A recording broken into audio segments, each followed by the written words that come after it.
That's a jackhammer chewing through concrete. This is a cordless sprayer painting a wall in one pass.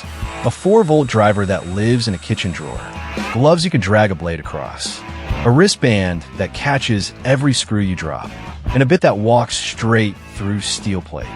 14 new tools. So hit subscribe and let's get into it. Let's open with the most satisfying thing in this whole video. These are M35 Cobalt step bits, and watch what they do to steel plate. They walk straight through and leave a clean round hole instead of a chewed up oval.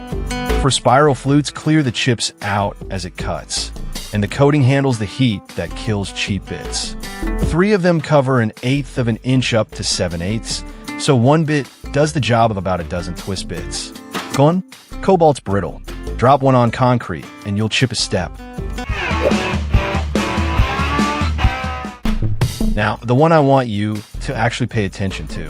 These are ANSI A6 cut resistant gloves, and A6 is high up the scale. That's where a blade drags across the fabric instead of going through it. Watch that. But here's what matters. They're thin. Most cut gloves feel like oven mitts, so you take them off with a fiddly bit, which is exactly when you cut yourself. These you can pick a screw up in. Gone? Cut resistant isn't puncture proof. Quick one. Which of these 14 have you actually seen in a real store? Okay, if you've ever painted a fence with a brush, you'll get this one immediately.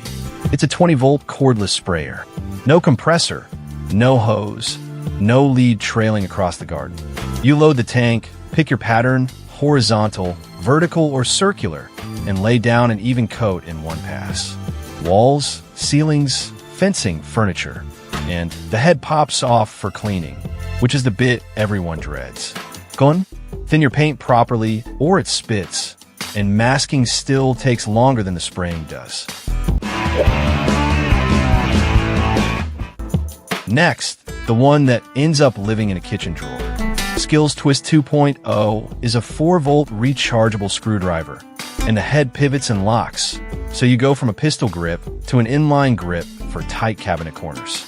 There's an LED on the nose, 3 torque settings so you stop stripping soft screws, and it charges over USB-C, 28 bits in the case. Gone? It's 4 volts, so it's an assembly and repair tool, not a drill. Don't ask it to build a deck. Real talk. Caulking looks easy until you do it. This is a 4-in-1 stainless caulk tool, and the sharp end digs the old silicone out in one long strip instead of 100 crumbly bits. Then you flip it, run the bead, and the profiled edge smooths it into a proper corner without you smearing it up the tiles with a wet finger. 5 silicone pads for different bead sizes. Gone? That scraper edge is genuinely sharp, so the gloves it comes with aren't optional. This next one is barely a tool, and I use it constantly. It's a magnetic wristband, 10 magnets sewn into a ballistic nylon strap, and you slap your screws onto your own forearm instead of balancing them on a ladder rung or holding 3 in your mouth. Sounds silly. Then you're up a ladder fitting a garage door opener overhead, and you get it. Screws, drill bits, small sockets, either arm. Gone? The magnets grab stray metal shavings off the floor too, so give it a wipe. Now, something small that fixes a genuinely annoying problem. It's a deep hole marker, so the lead sits at the end of a long, thin nose, and you can reach down a drilled hole behind a pipe or into the back corner of carcass and actually make a mark there. A normal pencil just can't get in. It scribes a proper line round a profile too, so cutting skirting to a wonky wall stops being guesswork. Comes with spare leads, a holster, and a case. Gone? The nose is thin, so sit on it and you've bent it. Alright, this one's for anyone who's ever bolted steel together outdoors. It's a Scaffold Ratchet, a Podger, and the two things live on the same handle. The socket end is a 19 by 22 double socket with a reversing switch, so you're ratcheting nuts down without ever taking it off the fitting. Then the long tapered spike on the other end lines the holes up when they're a couple of millimeters out and twists wire. Gone? That spike is exactly as dangerous as it looks, so it's not a tool bag without a sheath kind of tool. Quick one, a cordless tire inflator. And the reason to own one is that it's not just for tires. Set the pressure you want on the screen, hit go, and it shuts itself off when it gets there so you're not stood in the cold guessing. 6,000 milliamp battery, or run it off the 12-volt socket if it's flat. It'll do a car, a bike, a football, an airbed, and there's an LED on the side for a dark roadside. Gone? It gets hot on a big tire, so let it breathe. This next one saves a genuinely miserable afternoon. A seized wheel hub is a nightmare. You end up swinging a sledgehammer at a bearing and hoping. This is a hub buster. It bolts onto the existing lug studs and pulls the hub off square, so you're applying force where it should go instead of beating a wheel bearing sideways. It fits 5, 6, and 8 lug patterns, so it covers most cars and light trucks. Gone? It's heavy, it's greasy, and it's a tool you'll use twice, but the day you need it, nothing else does the job. And staying in the garage, here's one I did not expect to exist. It's a toe alignment kit, stainless plates that sit against each wheel with 2 tape measures running between them. You level the plates, measure front and rear the wheels, and the difference tells you your toe. That's the alignment problem that eats a set of front tires and pulls the steering to one side. Set it up in minutes on your own driveway. Gone?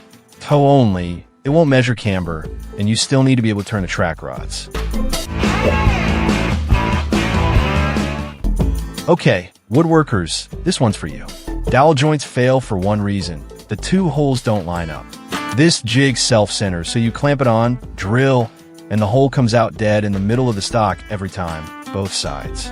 The jaws are elongated and it opens to about 6 3/4 inches, so it takes a proper wide board, not just narrow rail stock. Aluminium body, 6 hardened bushings for different bit sizes. Gone? Self-centering means centered, so an offset hole needs a different jig. Now we're getting serious.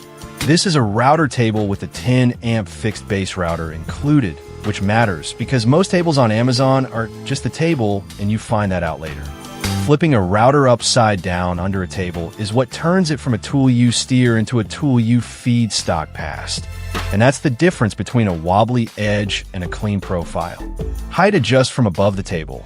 There are 2 featherboards to hold your stock tight, and the bits store inside. Gone? It's a bench top, so bolt it down. And last up, the one from the very start of this video. A 1700-watt Demolition hammer, 14 amps, about 30 pounds of it, and it goes through a concrete slab like the slab did something to it personally. 1 3/16 hex chuck with a tool-free collar, so you swap between the flat chisel and the bull point without hunting for a spanner. The handle rotates 360 for awkward angles, and there's a lock-on button, so you're not squeezing a trigger for an hour. Gone? It's corded, it's heavy, and your arms will know about it tomorrow. That's all 14, and every link is down in the description. If I'm buying 2 of them, it's the step bits and those cut-resistant gloves. Tell me which one earns a spot in your toolbox, and I'll see you in the next one.